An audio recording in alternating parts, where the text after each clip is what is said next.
Please welcome two Star Trek crew members in red uniforms, which means they'll be killed off by the first commercial break, which is an inside joke if you've ever seen the old Star Trek TV series. And if you have not seen it, well, just pretend you understand and skip over this listener-supplied intro because it's Wade Major and Mark Kaiser.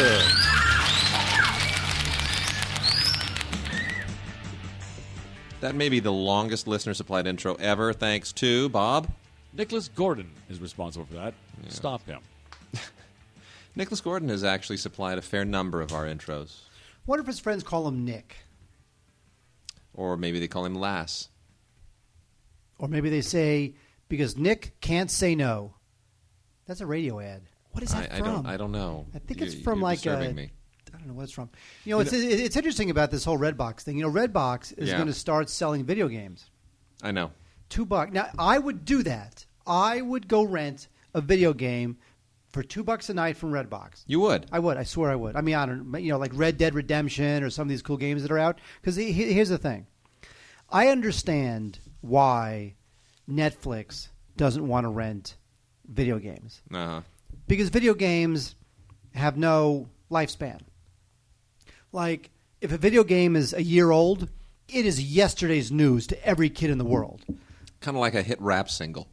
Yeah, really. Yeah, a lifespan of a rap track is, about 2 weeks. Yeah, like with movies, it's different. Like somebody will always run Casablanca forever. Yes. Wizard of Oz is 70 years old. Somebody will always run Wizard of Oz. Yes. But if your video game is 18 months old, it is dead. Nobody will ever rent. No one's renting Madden 2009. Yeah. Not going to happen. No. So I can see why Netflix wouldn't be interested. But you know what? For $2 a pop, I'd go for it. Yeah. Starting June 17th, 21,000 Redbox kiosks. Eventually, all that stuff will be in the cloud.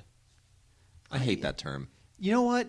The reason why I like that term is because they found the one word that somehow gives it the right feel. Yeah. As if it's this super realist, the super ultra, futuristic, crazy Logan's Run. When all they're talking about is remote servers. It's just that's all it is. It's server-based junk. Okay, here you go. You ready? Yeah. This is the movie that you're going to write that'll go straight to DVD in about 2 years. Yeah. There is man has created a man-made server planet because of just the need that we have to store data on the cloud. Yeah. So man builds a server planet. Okay. And people live on the server planet because the servers have to be upgraded. Uh-huh. And there's fixes. And sure. Servers go down and whatever. So there's some sort of a crisis on the server planet. Okay. And there you go. Okay. That's all I got. And a satellite crash lands on the server planet, and they think it's Kindred, and they fix it, and they send V'ger back. I knew V'ger was coming. Thank you. Yeah, you knew there was a V'ger joke. Always a V'ger joke. It's the worst. Love it. Decker, Ilea. Oh, speaking of Decker and Ilea, yes. at the Ralph's supermarket in Studio City, I saw Catherine Hicks from Star Trek 4. You know what? To me, Catherine Hicks is not Star Trek 4. Catherine Hicks is Tucker's Witch. And I want to know, when is Tucker's Witch going to be on DVD? Who cares? I know. It's one of those lost shows, kind of like, King's Crossing. King's Crossing only lasted a few episodes. But I'd like to see it on DVD. Come on. Give me my shows. King's Crossing. Tucker's Witch. Love them. King's Crossing, Tucker's Witch? Who are you? I know. King's Crossing, seriously. It would... look it up. That won't be happening. Yeah, I know. It probably won't be happening. All right, well, let's talk about some DVDs. Can I say something, by the way, before we start? Sure. This is like the worst week for DVD release. I wonder why. I don't know, man. It's, there are some big releases coming. A few big ones came in the last couple of days. But otherwise, there's some decent stuff. It's just not sort of like the big bombshell stuff. And I think, well, look, here's the reason. I think because they want to time some of these releases to not be completely bowled over by whatever the big summer movie releases are, because when Thor is opening and which we liked, by the way, who's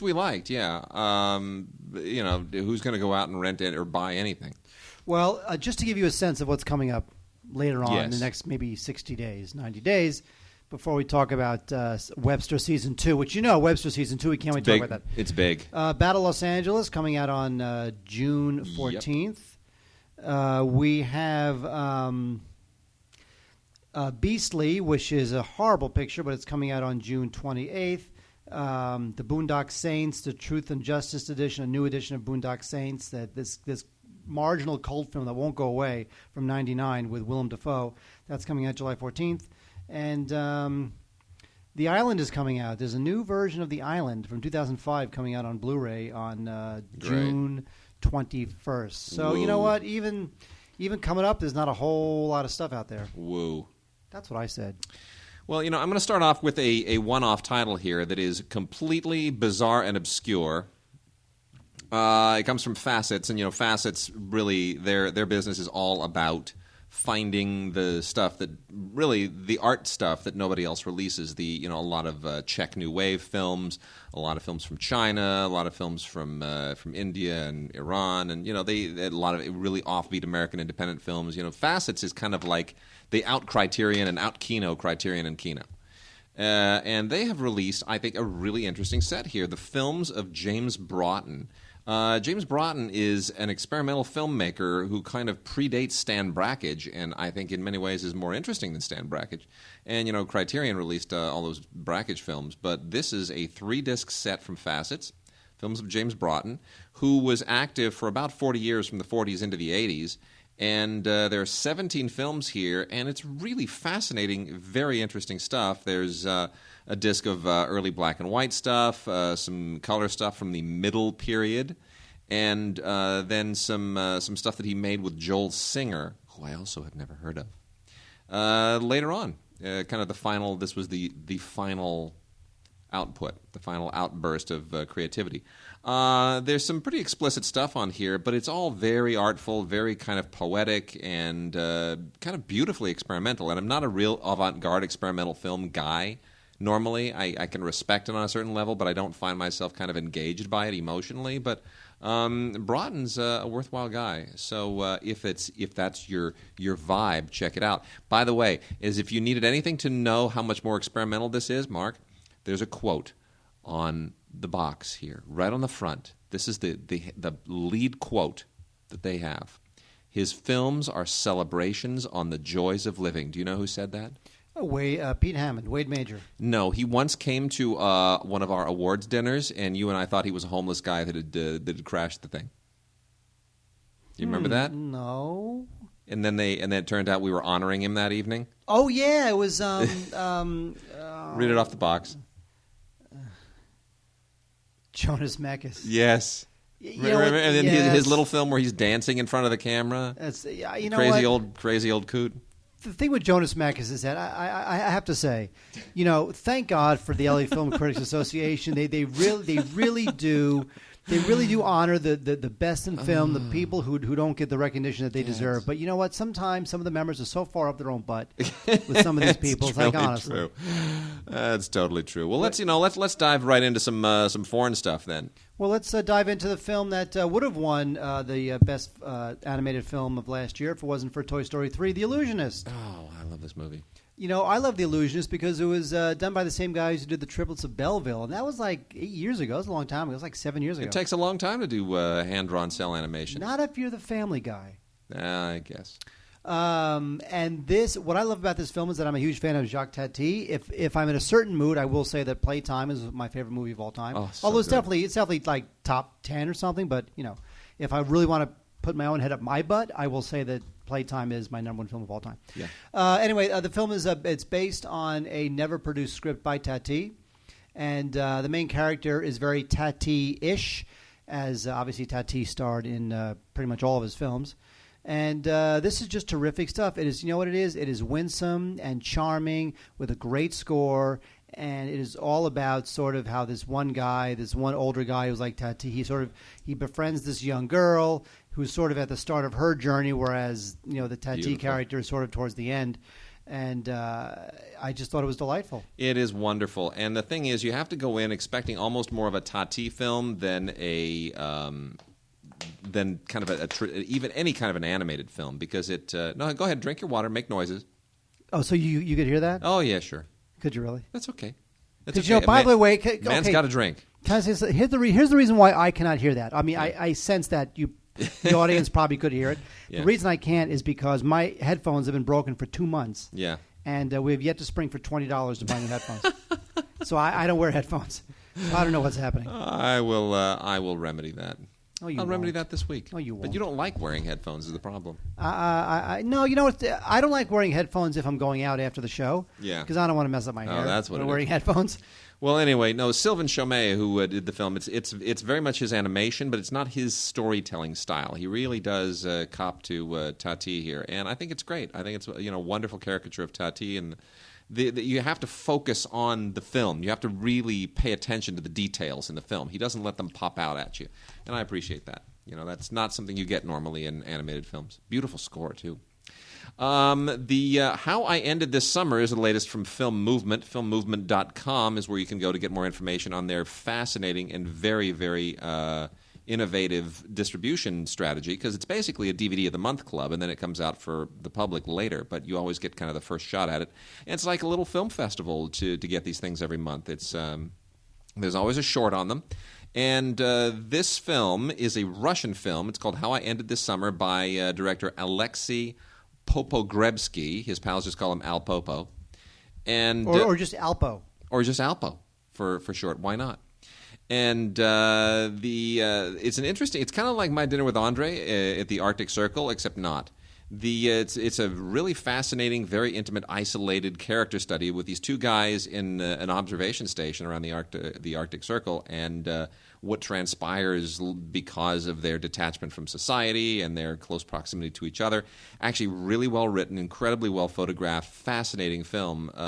It's long though, it really takes its time to transpire, but it's really, really well done. Fascinating picture. You definitely should check it out if you like foreign films. And it comes with a short from that was actually a big slam dance hit called First Day of Peace by a Bosnian-Herzegovina director named Mirko Ruknov. And, one of the better short films I've seen lately, actually better than any of the short films that were nominated for an Oscar. What was up with that category? Did you see any of the nominated shorts? I did not. The live-action shorts? I did not. Dreadful. Terrible. And the worst one won. It was the most film studenty of all of them. Lame. Lame, man. Lame. We also have a film called Farewell, which I don't think got a really great release here. Farewell was a film that was, hate to say it, Mark, this was a Kolkoa film. Oh, no. Yep. Go ahead and whip out your Kolkoa cred. Thank you. It was a Kolkoa film last year, City of Lights, City of Angels Festival, and I was on the jury. We saw this. Here's the thing. It's extremely well done. It's Christian Carrion who directed it, and Christian Carrion was he's been a major French filmmaker for quite a while. He wrote it and he directed it.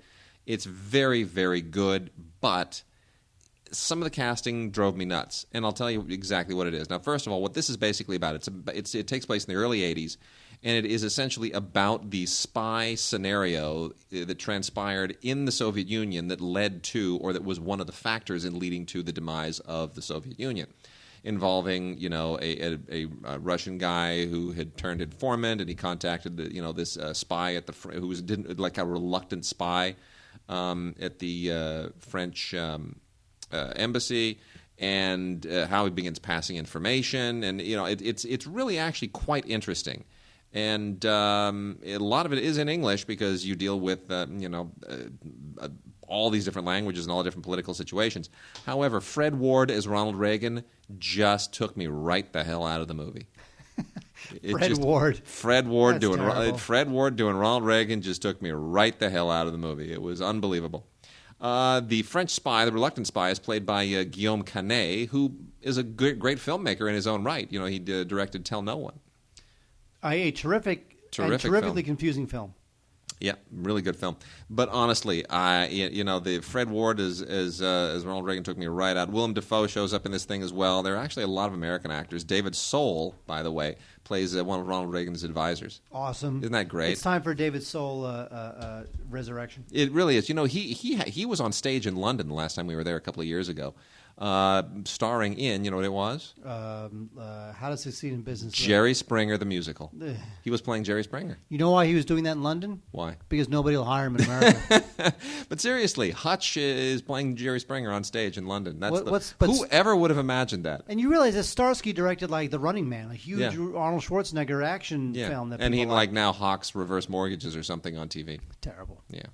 What's not terrible is A Somewhat Gentle Man. Now, this is an interesting Norwegian film. This is kind of it's a gangster comedy, but it's not like a ha-ha comedy. It's very much the laughs are kind of drawn from the characters. And Stellan Skarsgård, who we all love, who is in Thor, by the way, he plays a grandfather-to-be who is released from prison after 12 years, and all he wants to do is look for a job and a place to live, wants to live out his life, see his grandkids, and live a quiet life. Fabulous. Of course, in these movies, whenever someone gets out of prison and they want to escape the life, what happens? The life finds them. Oh, right when you thought you were out, they pull you back in. Yeah, that's exactly what it is, Godfather 3. And so it's all about what happens when the Stellan Skarsgård character leaves prison. It's a really funny film. Again, it's not ha-ha funny. It's character funny. So it's really odd, and really charming. And it's good stuff. It really is. A Norwegian film, A Somewhat Gentle Man. And I would definitely recommend it. I would hit the red box for this. Would you really?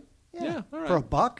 For $1, all right. That's so sad. Like $1 just devalued. Can you imagine? Like you spend $175 million on your film, and you go and rent it for $1 outside of 7-Eleven. Here's what devalues movies is when suddenly they go, hey, YouTube is now renting movies, and they've immediately got 9,000 movies available. How do you compete? How do you become?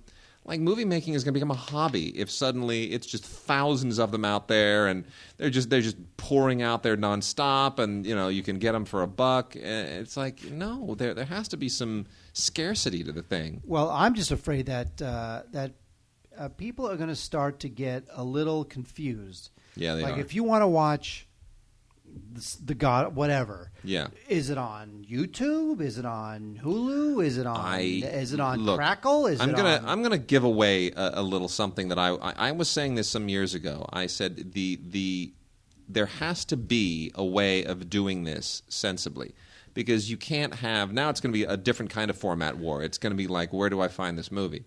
And the people who are going to make money are the ones who actually provide the clearinghouse to get to where you want, where you go, I don't know, I'm just going to go to the Google that finds me the movie. It can't be that difficult. You have to have what it should have been. There shouldn't be a Netflix, and there shouldn't be all these other companies. There should be a concerted effort by the studios. It should go through the MPAA, and they should have created their own site where all of the movies are served by the studios individually, but the site is your portal. Well, the problem with that is that all the studios, they sell their movies to a lot of these services. Yeah.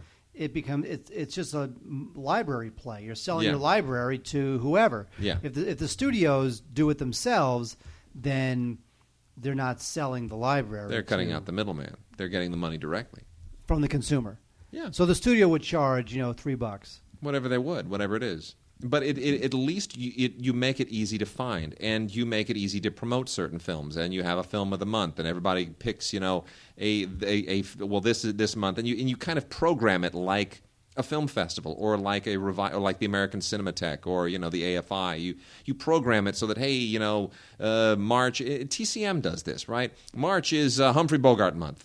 So then you highlight all the Humphrey Bogart movies, and people will watch those because they feel like they sort of want to be on board with whatever is being, pushed.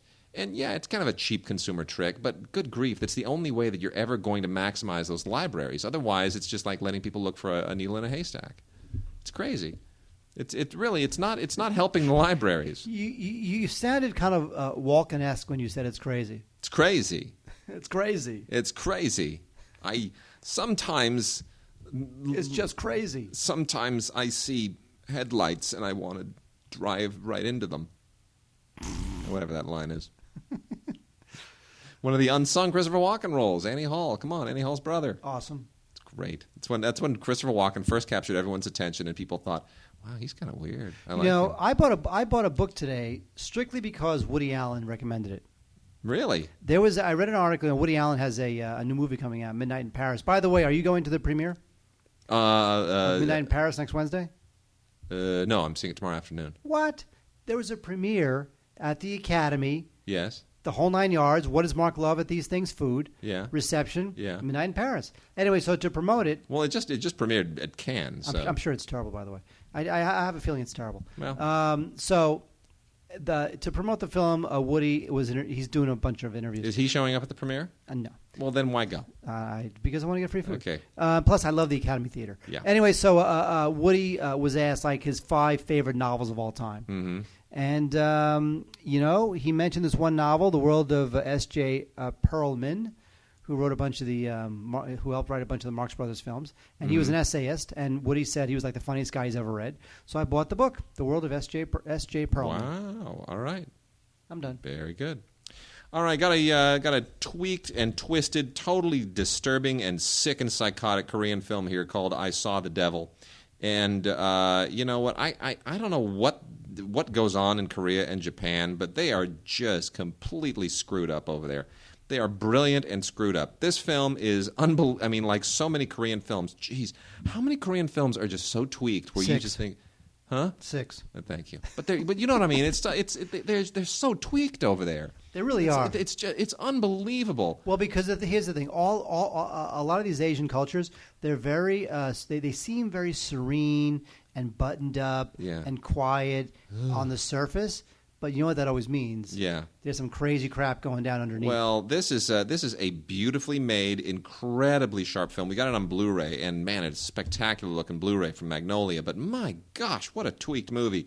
It's about this serial killer who winds up he's a ruthless serial killer, and he takes out the wrong woman, who not only is the daughter of a police chief, but she's also pregnant, and she's engaged to a special agent who winds up taking it upon himself to seek revenge for her murder, and fill in the blanks. Oh my gosh, this is just it becomes like if you did this as a Clint Eastwood movie or as a Charles Bronson movie, it would like be fun popcorn be fair. But here it's like just tweaked, and it's arty, and you want to shower afterwards. You really do. You want to watch Old Boy afterwards. Ooh, gosh, yeah, Old Boy is like Pinocchio compared to this. Really, truly, I'm telling you.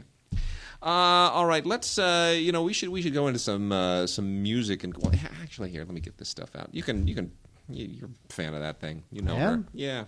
But I'll make quick mention first. We got a UFC thing here, a little twofer on DVD and on Blu-ray. I guess if you're really into UFC, you can get it on Blu-ray. I don't kind of see the point, but this is UFC Ultimate Royce Gracie, and if you followed not just UFC, but any of the kind of ultimate fighting stuff from the earliest days, even before UFC existed, the Gracies are like the family. And when in 1993, this is when Royce Gracie came out and just kind of elevated the family's name even beyond where all of his other siblings and cousins and extended family had. I mean, the Gracies are all it's Brazilian Jiu-Jitsu is their specialty, and they were right there with mixed martial arts from the very beginning. And kind of made Royce Gracie's the guy who sort of made UFC. They built it on his back, and fascinating figure. But I don't really like jiu-jitsu, so I've never been a huge fan of the Gracies because it's sort of boring. You anti-Semitic? Huh? You don't like jiu-jitsus? Oh, exactly. You are just insane. No, here's the problem I always have with the Gracies. It's like when I watch full contact stuff, like mixed martial arts, I want to see guys out there punching, kicking, doing a little bit of, rock and roll, move, shake, shimmy, dodge, thrust, parry, bang, right? The old Bugs Bunny thing. Yes, yeah. homoerotic boy. What? Thank you. But what the Gracies do is like they'll go out and they like jump the other guy and wrap their arms and legs around him like they're humping him, and then they just sort of stifle and suffocate them until they win. Well, I thought the idea was to win. Well, it is, but it's not very entertaining. Well, that being idea said, is not they're to good. entertain you. The idea is to win. I guess. You're out of your I ain't mind. gonna buy a ticket. Yes, Talk about that Whitney chick. Whitney Cummings, Money Shot, live and uncensored. Whitney Cummings is on the late night show Chelsea Lately. She's pretty funny. My thing with her is that she's becoming a little too much like those female comics who, for whatever reason, feel that they just have to be like Sarah Silverman and just talk about sex all the time. Yeah. She looks like Sarah Silverman. She's tall. She's pretty. She has long black hair. And I feel like it all just becomes about like, oh, look, the woman's being transgressive because she's talking about anal sex. Yeah. Wow, that's just automatically funny for some reason. Yeah. And I'm not really a fan of that, but she does have some funny stuff to say. So this is Whitney Cummings, The Money Shot, live and uncensored. Groovy. From the good folks at Image Entertainment. Check it out. It's okay. Teddy Pendergrass. I often talk about Teddy Pendergrass with my friend Dean, who is a listener to the show on occasion, because Dean still looks like Teddy Pendergrass. Telling you, Dean, you missed your calling in life. I could have been a Teddy Pendergrass impressionist. Anyway, this is Teddy Pendergrass live in '82 from Shout Factory, and this is a performance that Teddy Pendergrass did at the Hammersmith Odeon in London in 1982, and guy's just legendary. I mean, really, really great singer, and a lot of classics here. If you grew up not being exposed to Teddy Pendergrass, you missed a lot. You really did. Where Did All the Loving Go? Come Go With Me. Turn Off the Lights. Love TKO. I mean, come on. Nobody names songs like Love TKO. That is so 70s, isn't it? Awesome. That's great. I love that. A lot of great stuff here. Really, really good. So it was nice reliving this, and you just forget what a velvety, smooth, awesome voice the guy had. Those were the days, man. Luther Vandross and Teddy Pendergrass. You know who's a great singer, but I would not call his voice velvety smooth? Huh. James Brown. There you go. James Brown retired in he retired from hardcore touring and yes. You know who's a liar? You know who's a liar? Who? Al Sharpton. Because? You're wondering what this has to do with James Brown. You know what? I'm thinking African-American singer, Al Sharpton. Al Sharpton and James Brown were very good lifelong friends. And everybody always asked Al Sharpton, Al, what the hell is up with your hair? And he said, this is the hair. I got this hair for James Brown, and I will wear this hair, this style, until James Brown dies. James Brown died. Al Sharpton hasn't changed his hair. I just wish Al Sharpton would die. Thank you. Anyway, James Brown stopped touring in 1975, but in 1979 there was a comeback TV special. And this is it, James Brown Body Heat, live in Monterey. This is not a lot of songs on this, but the ones they throw on there are great. And, of course, James Brown is great in it. Papa's Got a Brand New Bag, Georgia on My Mind, Sex Machine. Good stuff. Get off of that thing. Yeah. So, video-wise, not a lot to write home about. This is not a Blu-ray. It's a DVD. It looks okay. The audio is acceptable, but if you're a James Brown completist, you are really going to want to see James Brown Body Heat live in Monterey, Wade. Rock on, yeah. Rory Gallagher, Irish Tour. They sent us both the CD, Rory Gallagher Irish Tour, and they sent us Rory Gallagher Irish Tour 74 on Blu-ray. Not exactly the same thing. They were kind of put together a little bit differently, so it's not like one completely mirrors the other, but a lot of the same songs on here.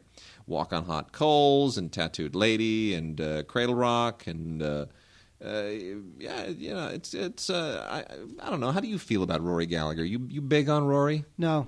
No. I'm really not. Okay. Actually. Yeah, it's but not. I'm big on Ireland, though. Yeah, I mean, Tony Palmer, who was, Tony Palmer's like a veteran, music-obsessed filmmaker. Don't really see any filmmaking here per se. It just kind of captures the tour. But something about the '70s in the rocker vein. I don't know. Doesn't do the same thing for me that Teddy Pendergrass did in '82. Roy Gallagher and Teddy Pendergrass are two completely different artists. I know. That's what I'm saying. It's just completely whatever. Moving on. It's a nice Blu-ray. I mean, but it's 74. It's all kind of grainy and 70s looking. That's right? the thing. You're really there for its historic value. Yes, you are. Yes, you are. Kenny Chesney is on Blu-ray as well, and in 3D. You get 2D and 3D Blu-ray stuff of Kenny Chesney, Summer in 3D. Boy, I really go up and down on country acts. Kenny Chesney is one of those guys who's just got to lose the cowboy hat at some point. I know it's part of the image, but whatever. It's sort of like he's kind of like the he wants to be a skinnier, more cowboy version of Garth Brooks, I guess. I don't know. Anyway, the 3D, I don't get the point. I just don't see it, even for a concert Blu-ray. But this is a 6-night concert performance. Tons of songs. If you're a fan, you'll love stuff like Old Blue Chair, Everybody Wants to Go to Heaven, Beer in Mexico, Keg in the Closet. It's kind of a theme here, right? Could those be anything but country songs? No, it's Beer in Mexico, Keg in the Closet, Old Blue Chair. Here's the theory is that all country songs are about beer, women, or prison. Yes. Sometimes all three, sometimes 2 out of 3. Actually, you're going to love the name of this song. And even though this sounds like a country song, it almost should be a Leningrad Cowboy song. She thinks my tractor's sexy. There you go. That's dreadful. But the Leningrad Cowboys were all about tractors, except that was more kind of a Russian Soviet Union joke. Not dreadful is Duke Ellington reminiscing in tempo. This is a film by Gary Keyes, and it is a terrific documentary all about Duke Ellington. It's sort of a companion to the documentary Memories of Duke, which Keyes did like in 1980. And it's good stuff. There's a bunch of unseen footage here from the Duke's 1968 Mexico tour. And, Duke Ellington had a sister, Ruth Ellington, and ever since Duke died, Ruth has been giving a birthday party for Duke.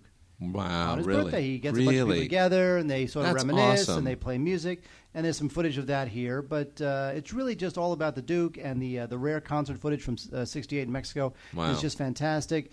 Video quality, not great, but that's okay. Audio quality, good enough, because, again, just like James Brown, we're talking about some very vintage material. But if you love Duke Ellington reminiscing in tempo. Good stuff, Gary Keyes. Wow. And Count Basie's the same thing. Gary Keyes also did a thing on Count Basie, which you can rent in Count Basie, Then As Now, Counts the King. And, it's funny. A lot of these guys like Count Basie, Duke Ellington, they sort of like slipped from memory. Yeah. But they were just the great band leaders, and they lasted for decades. You want to really appreciate Count Basie.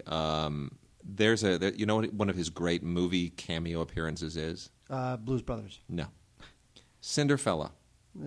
There's a moment, and Cinderfella is one hell of a funny movie. It's, of course, the Jerry Lewis film where he plays Cinderella as a guy. But when he appears at the ball, and he does this really just groovy, Vegas-y little kind of a semi shimmy dance down these stairs. It's great. It's perfect. It's vintage loungy. It's vintage Jerry. And the orchestra turns around and it's Count Basie conducting the orchestra. It's a fabulous time. No. Yes, it is. No. Here is the best Count Basie film appearance. Blazing Saddles. Yeah, all right. I'll go with that. He was in Blazing Saddles. Yeah, that's Not true. a cameo. That's true. Anyway, Count Basie, Then As Now, Counts the King. There's a roundtable discussion with some old members of the band. And that's cut against some archival clips and photos and whatnot. Good stuff. Fantastische. It is fantastic. Fantastische. Yeah.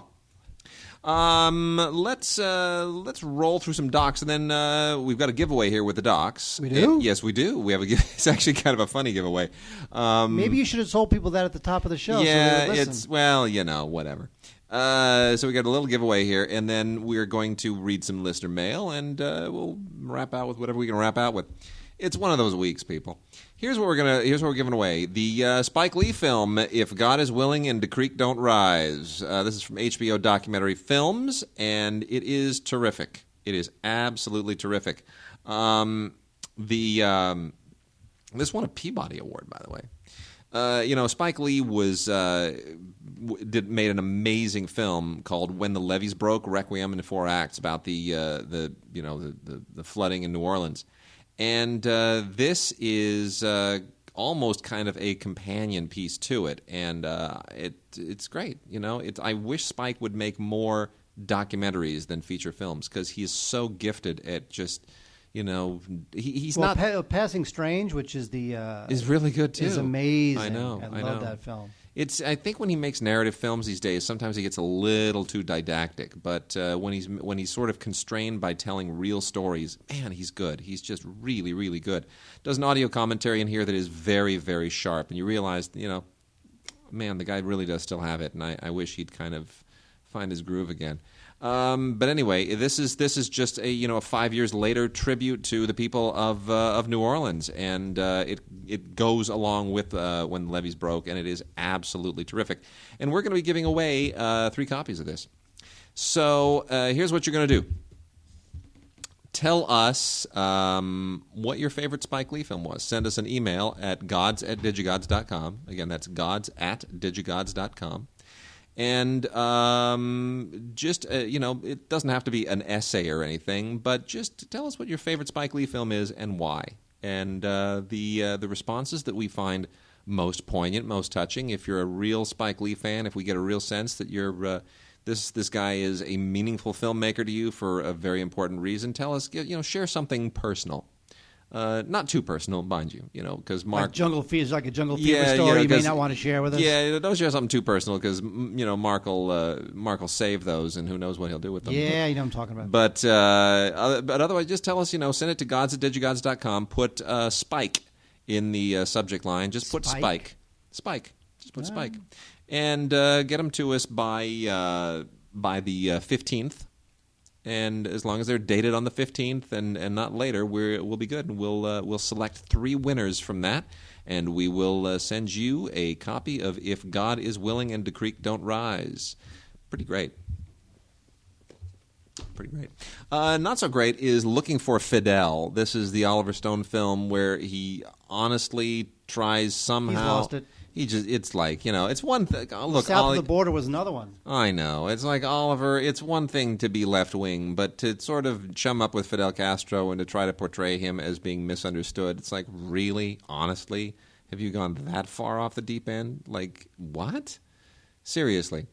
But anyway, it's, he gets great access. I'll say that. He certainly gets the full exposure to Fidel, but good grief, a guy who's been wearing the same bunch of army fatigues and talks about La Revolucion, it's so tired. Fidel's days are done, and can't wait for that guy to croak. Really, he's just been such a pain. Such a pain. But Oliver Stone loves him, and he loves Oliver Stone right back. Also from Cinema Libre, who released that. This is also from Cinema Libre. It's part of their Earth Now series, is the very cleverly titled Gas Hole. And I actually like this a lot better. This, particularly now that gas prices are once again skyrocketing, though they say they'll drop 50 cents in the next few weeks. You hear that? I did not. Yeah, the gas price is supposed to drop 50 cents in the next few weeks. Well, I hope so, because it's like $4.75 for premium. It's insane. You put premium in your car? Yeah. Really? It's a Lexus. You don't have to. Yeah, but I do. I'm supposed to put premium in mine too, but it was like 3 years ago. I just said, forget that. Really? And you don't put you put regular gas? Yeah, it's fine. It's fine. Read up online. See, there'll be a bunch of people who'll say, yeah, don't worry about it. What does William say? You know what? I don't know. We'll ask him. Let's ask William. We'll ask him. William knows stuff about stuff that no one knows about. Well, anyway, Gas Hole is actually really very illuminating. Obviously, it is not a pro-oil company movie, but look, it's pretty, it has an agenda, no doubt about it, but it's a very, very, it's not just a polemic. It's very detailed, the research is very thorough, and it's provocative. So even if you're kind of on the oil company's side, you sort of can't ignore some of the stuff that they talk about here. They really, really give you some fascinating input and a lot of stuff to chew on. So, the funny thing here is that they all the pictures that they have on the box, the one in the back that's supposed to be so shocking, shows that premium is $3.99. Oh, like those these, are the like days. I look at the gas prices that are supposed to be shocking on the back of this, and I just go, wow, if only. Bring them back. But you remember there was a moment when gas prices went from, like, they skyrocketed and then they dropped down to this was like at the early days of the Iraq War. There was a moment when I got gas for 98 cents a gallon. Yep. There was a moment, just a moment. The Cove, the Oscar-winning The Cove, is out on Blu-ray. We've talked about The Cove before. The Cove is a terrific film, and no need to kind of tell you how terrific it is again, but just to say that on Blu-ray, this is a great transfer. Lionsgate is getting better and better with their, at least with doing some of their franchise titles, with their what would you say, their flagship titles. That's it, flagship titles. And we gave this an award with LAFCA, too, and the filmmaker came in, and it was quite a privilege. These people did a great job. Beautiful, beautiful, but a difficult film to watch. Let's wrap out a few others here. Revolution in Cairo is a Frontline documentary that was aired on PBS fairly recently, obviously, because they had to get right on top of this. And Frontline, those guys are amazing at Frontline. People don't give them enough credit. You know that. I agree. I mean, really, when other news organizations were having their people beaten up and kidnapped and urinated on and all this, somehow Frontline just got right inside all of the turnaround when they were calling for Mubarak's ouster, and they put this thing together. By the time Fox and CNN and BBC were finally going, wow, we got our guys back, Frontline had put together a documentary. Awesome. It's incredible.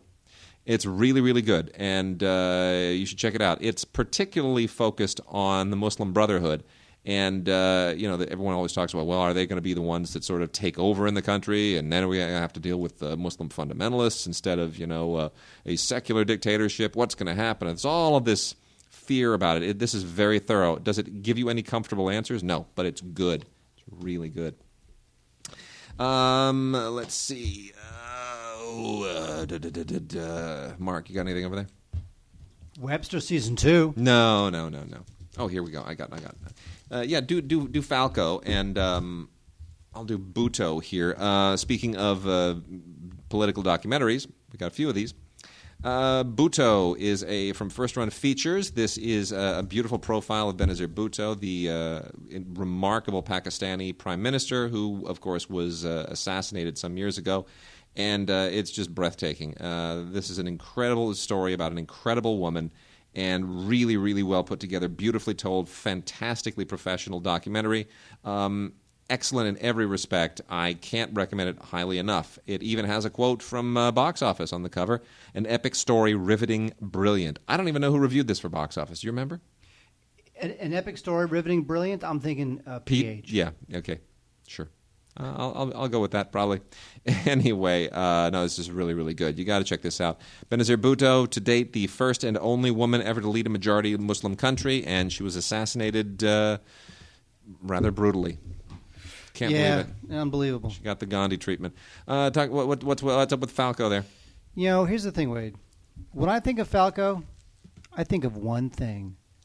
Der Kommissar? Rock Me Amadeus. Shoot, I knew it was one of the two. You know it. Awesome. This is, believe it or not, the story of Falco. Yes, Rock Me Amadeus, Falco. Guy was big in the 80s, mostly the mid-80s, and it's all about how this guy, when he was young, he was a classical pianist, Speaking about tragic Austria. deaths, jeez. Just bizarre. And, and it's all about, Der Kommissar, right? As you mentioned. And Rock Me Amadeus was his biggest hit. And it's a fictional movie directed by Thomas Roth about freaking Falco. Falco's like the Freddie Mercury of Austria. Kind of, yeah, sort of. It's just a sad death, though. It really is. Wow. Oh, it's just you know what the thing with the film is that it's got that Baz Luhrmann type audacious pink pastel-y color scheme. So definitely it's flamboyant and a little bit crazy. Yeah. But I'm telling you, man, for the 80s freak on your block, Falco, the rise and fall of an 80s pop icon, Thomas Roth. It's crazy stuff. Grace Jones is in it. Wow. And I didn't even know this is a good film. I can't even really opine on that because it's just too crazy. But it's all about Falco. All right, we got some listener mail we're going to blow through here real quickly. We got an email from Luke Weber. Hello there, gods. I was hoping you could help me out with an issue. I'm having watching DVDs on my PS3. Now, Mark, you're a PS3 guy. Yes, I am. I have always heard you guys talk about how great certain up-converted DVDs look on a BD player, but I'm not seeing it. When watching a DVD, the image looks softer on my HD Sony Bravia as opposed to how it looks on my standard def TV, where it looks slightly sharper. Is the up-converter supposed to be turned on? Is it automatic, or are my standards too high? I was wondering if you guys have heard anything also about a double dip of the Hurt Locker in the near future, or should I just get that one now? Is it worth getting despite the low amount of extras? And then lastly, he says, by the way, regarding the Kubrick set at the end of the month, do you guys know if it's worth pre-ordering without thinking, or is there a chance that it will not live up to its name? For starters, I'm going to say, and I can give him an update on the Kubrick set since Clockwork Orange arrived today, not the rest of the set, but Clockwork Orange. Absolutely. Spectacular. Really? Order that sucker right and pre-order it. Just pre-order it all to hell. Now, here's the thing. Everybody, now this is the question everyone's going to ask, so I'm just going to throw it out there right now. Yep. Everybody knows that Kubrick shot full open matte, but framed for like 185, right? Yep. So that's true, right? He shot open matte. I mean, he shot like... Well, for certain films. Oh, really? Not all the films? Not all the films. I thought for everything he shot open matte, but everybody framed for 185. No, not all of them. Not all of them. 2001 widescreen, the Strangelove widescreen. Now, Clockwork, I have not explored enough. It's widescreen. It's definitely widescreen. I haven't gone to see if there's like an option to look at it full frame. I don't think he shot Clockwork full frame, to be honest. I know Full Metal Jacket he did. I know The Shining he did. But he shot for full frame. He shot it full frame, but I think it was framed for like 185. Like he wanted it projected widescreen, but for some reason he wanted... Well, he composed it for the square frame because he preferred that. Oh, he did prefer that. He preferred the square frame. That's why it took forever for the widescreen versions to come out. But he doesn't want widescreen. But Kubrick would not approve of a widescreen version. Well, even Leon Vitali and the rest Nobody of the really gatekeepers. knows. Nobody really knows. Who cares? It is bizarre. It's bizarre. Because anyway, I was told that he basically shot a square. He shot square, knowing that it would eventually wind up widescreen. Well, no, he shot square because he preferred the frame, but he knew that they'd release it widescreen. But he preferred the square frame, and you see that in Full Metal Jacket if you watch it with the full frame square, aspect ratio, the 1:3. It's beautiful, but it's not how I want to watch it. As for double dipping on the Hurt Locker, do it. I emailed him back. Luke, the Summit is not the kind of company that's going to be releasing 3 and 4 and 5 special editions. I think the Hurt Locker is the Hurt Locker that you're going to see now and for many years to come. I don't think a special edition is in the offing until Summit has another round of venture capital that kicks them up into the next level. But most importantly, on the upconverting issue, have you noticed the DVDs are soft on the PS3 when they're upconverted? No. Okay, that's interesting. Do you? I don't have a PS3, but loser. I don't care to have a PS3, but I will say this: I have a Sharp television, and combined with an Oppo player, and the Oppo has a great upconverter, considered the best upconverter in the business.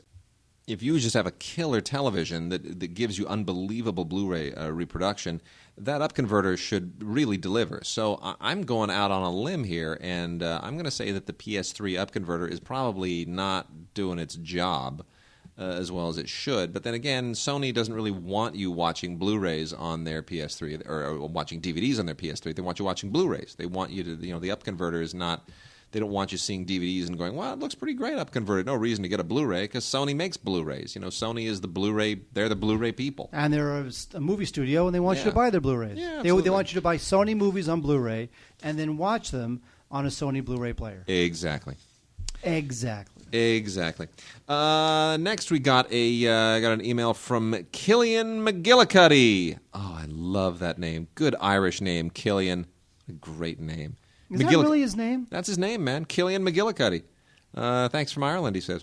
He says, hello. You read out my email before, remember? The guy with the name McGillicuddy. I love Ireland, by the way. I was wondering, why doesn't Criterion ship to Europe? You know the people. Pull some strings. Get me my Blu-rays. Also, I'm currently studying American cinema, and I'd like to know which of these films from these two groups of 3 are your favorites. And he gives us 2 groups. One is Body and Soul from 47, Invasion of the Body Snatchers from 56, and Vertigo. And then Scarface from 32, The Public Enemy, and The Roaring Twenties. And I'm going to have to go with that second group because, I'm going back and forth on this. But, Vertigo and Invasion of the Body Snatchers are both amazing. You know what? I'm going to stick with Group 1. Invasion of the Body Snatchers and Vertigo. Not a big fan of Body and Soul, but Invasion of the Body Snatchers, 56. Vertigo, amazing. Scarface from 32, it's okay. Roaring Twenties, not so great. Public Enemy is really good. So the Group 1 wins for me. You? Give me that. Take a look at this. Group 1 body. Now, can I pick and choose? I don't know. I thought we were supposed to just pick one group. Well, I'm going to have to pick Group 1. Yeah, it's Vertigo. Right. Vertigo alone wins it, right? That is true. Yeah, got to go with that. Anyway, as to his other question, Killian, by Lucy McGillicuddy. That's Lucy's on I Love Lucy. That's her maiden name. You know that, right? You know how many episodes of I Love Lucy I've seen? You've seen none. Like 2 or something. It's unbelievable. How do you grow up in Los Angeles and never catch the endless? Like they were in your face every day. Channel 11 all day, every day. What were you doing in the summer? I was probably watching cartoons or something. I don't know what I was watching. gosh. Star Trek reruns. I don't understand you. You're a strange man. Here's the story on Criterion. The reason that Criterion doesn't ship to Europe is because Criterion films, by and large, they are licensed. They're not like a studio, that owns their own library. They don't own the library. They have to license these titles from other people. Many of them are studio films, and a lot of them are foreign films. And there are other companies that have the rights to those films in Europe, generally speaking. So Criterion is shut out of the market by the other rights holders. And those rights holders sometimes may wait years to release a Blu-ray when Criterion has released one in the U.S., which really screws over people overseas. They get mad, they get angry, and they say, "Why don't I have my Blu-ray of that movie?" They've got it in the U.S. Just get a region-free player and go on eBay. Hit eBay or hit your local store that sells region-free discs. Yeah, that's discs from different regions. The only way to do it. Not going to get Criterions in Europe anytime soon. Kyle Stevens writes us and says, after listening to your latest podcast, I have a sad confession. My wife loves Lifetime movies, and I'm forced to watch them. I love the woman, but man, does she have bad taste. She thinks The Hangover is a better and funnier movie than The World's Greatest Lover. I want to watch The Apartment starring Jack Lemmon, and she insists on The Christmas Shoes. I'm in bad movie hell when it's her turn to pick a movie. Any suggestions on how to improve her taste? Kyle Stevens. Mark, any suggestions on how to improve her taste? Now, you realize that The World's Greatest Lover didn't just star Gene Wilder. It was directed by Gene Wilder. I know. It's terrific. And it's a pretty good movie. It is. I thoroughly enjoy it. Carol Kane, Dom DeLuise. What movies will improve his wife's taste? What movies will improve his wife's taste? Like what can he show her to just get her off the nut and so that she'll start to appreciate really? You know what? Lover Come Back. Start with Lover Come Back. Rock Hudson, Doris Day. It's a great way to transition someone from Lifetime movies to real movies. How about like a Douglas Sirk movie? Yeah, that'd work too. Is that too like underneath? It's a little dark underneath. It's a little dark underneath, but something like any Douglas Sirk movie would be a good place to start too. The Rock Hudson, Doris Day movies are fun and frothy. How about like a good contemporary romantic comedy like Notting Hill or 500 Days of Summer? When Harry Met Sally. Sure. How about one of the Saw films? Yeah, that could work too. Saw 3, I think, is maybe the best one. It's the best one. Yeah, that's the best one. I mean, it's so hard. It really, with the Saw films, in terms of the best one, it's like picking which child you like I know, best. it is, right? Really. Saw 3, Saw 6, Saw 4. And then lastly, before we get down to kind of wrapping out the show, we got an email from Jordan Wills, who said, "Greetings, gentle gods. Answer me these question 3. What has been taking Kill Bill, the whole bloody affair, DVD Blu-ray from getting to North America, and have you seen a cut of it? I've been waiting since 2004 for this thing. Just got finished doing a marathon with a group of friends I saw it with in high school, which was both my first R-rated and Tarantino experience in theaters, probably the greatest movie experience of my life. And I was wondering, since we don't have the discussion board questions anymore, we'll get back to them. What was yours and the listeners' greatest film-going experience ever?" Now we'll solicit some more emails on that. Email us at gods@digigods.com and tell us what your greatest film-going experience was ever. And then he says, lastly, one more thing. I know Kill Bill has a movie TV reference every 30 seconds. I especially love the Highlander silhouette fight, but what Steven Seagal movie was the whole half-paralysis fight a reference to?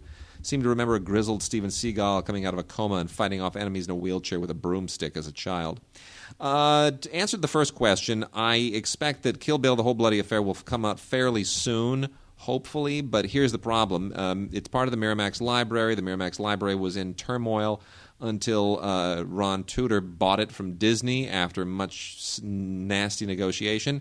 And they now have a couple of output deals, one with Echo Bridge and another one with Lionsgate. Echo Bridge has been releasing tons of Miramax library titles, essentially just re-releasing the Disney transfers. It's all the same artwork, same masters, nothing new. And then I think you're going to start to see some splashier stuff from the more A-list titles coming out of Lionsgate. So hopefully that is in the first set of A-list titles. Shakespeare in Love and, Cinema Paradiso and a few things in there that'll the obvious Miramax A-listers. Hopefully by the end of the year we'll start seeing some of those.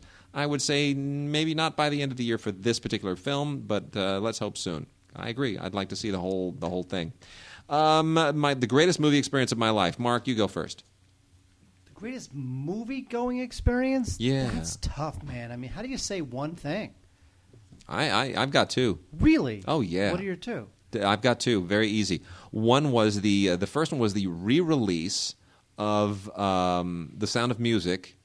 Gosh, what was it? Maybe 15, 16 years ago. It was like an anniversary release. Maybe longer than that. But I saw it in 70 millimeter in Century City in the Plitt theaters, which later became Cineplexes, and then they tore them down and they put up that monstrous CAA, disgusting black hole, awesome Death Star of a building. And that was amazing, man. 70 millimeter, that movie just came alive. I sat there. I was crying at the intermission, crying my eyes out. Could not believe it. I took my mother. It was this great, mother-son experience. And I looked next to me, and here's a woman and her daughter, and they are just crying. They're bawling their eyes out as well. Got to talking to the woman. You know who it was? Who? Mrs. Harf Bennett. How about that? That was one of the greatest movie-going experiences of my life. And the other one was seeing the another 70 millimeter projection at the Academy. The first time it had been shown in 70 millimeter in probably 30-some years. Ryan's Daughter, the David Lean film. And it was just the most transcendent thing I have ever seen projected. Completely, pristinely restored, projected in 70. Blew my mind. Those are mine. Yours? I guess if I had to pick one, I guess I have to say that when The Empire Strikes Back came out, I was living with my father. I think I was. And we didn't want to see the film because the lines were too long. This is back when you had to wait 3 hours in a line to see a movie. Sure. But we lived in Westwood at the time. Yep. And the film was playing in Westwood. So we happened to take a walk on a Saturday morning, just to take a walk. Sure. And we walked by the theater, the Avco Theater where it was playing, Empire Strikes Back. Yep. And we walked by the line, and we said, you know what? Screw it. We're going to wait in this line. We didn't expect to. We thought we'd see it in like 3 weeks when the lines died down. Yep. But we said, you know what? We're going to wait in this line anyway because we don't care. We Yes. waited in the line. We saw the movie on a total whim. And again, this is back when you really had to wait 3 hours to see a movie. That was like no joke. And as the lights went down, my dad gave me a little kiss because he was so glad that we actually said, you know what? We're not going to care. We're just going to go see this movie. Rock on. There you go. Empire Strikes Back. Beautiful. And as for the last question, I have no idea what Steven Seagal movie that would be. I really have no idea. All of them. All of them. All right, we're going to wrap out with one bit of television and then a couple of movies new to DVD. Webster Season 2. Honestly, this kid is now like fat and annoying. And he hasn't grown. He's grown out. He hasn't grown up. But there it is. You know what, Webster? I don't know, man. You're whatever. You're a creepy kid. But this is from Shout Factory. There are no extras here, but I know a lot of people are fans of this show. I look at Webster and I'm just reminded of some of Michael Jackson's very strange peccadillos. Blue Valentine, Mark. Darn it all, I know, man. I mean, there's a lot of good stuff in it, and it's a great acting tour de force, but it feels like an acting class, doesn't it? It does, and I just don't know ultimately if the movie ever gets to the bottom of what went wrong with their marriage. I know it's this is Ryan Gosling and Michelle Williams. Michelle Williams got an Oscar nomination for this, and she's a great actress, and she keeps getting nominations for these movies she's just never going to win for. So I applaud her choices, but. This is from Anchor Bay. They sent it to us on Blu-ray and on DVD. I think it's just fine on DVD. I really don't know that you need to get this on Blu-ray. It's meant to be kind of gritty, and stick with it on DVD if you don't feel the compulsion to go Blu-ray on everything because it's perfectly fine. But yeah, I don't know. I mean. Well, anyway, there's a very decent audio commentary on here with the director, Derek Cianfrance, and his editor. And there's a couple of other little tidbits, home movies, deleted scenes, and making a featurette. Not much by way of extras. The commentary is fine. It's not great, but it's good. It's decently informative for a movie that's not that spectacular. And then lastly, we have got Something Wild from Criterion on Blu-ray. Something Wild is not one of my favorite films. How are you on Something Wild? It's not one of my favorite films of his. Yeah. Jonathan Demme. Yeah. I don't know. It's sort of like his version of After Hours. Yeah, it kind of is. But whatever. It's a film that kind of resonates with some people. I guess it just, Jeff Daniels, Melanie Griffith. It just feels like an artifact of the '80s. It just feels so '80s to me. The photography, the costumes, everything. I don't know. It just doesn't.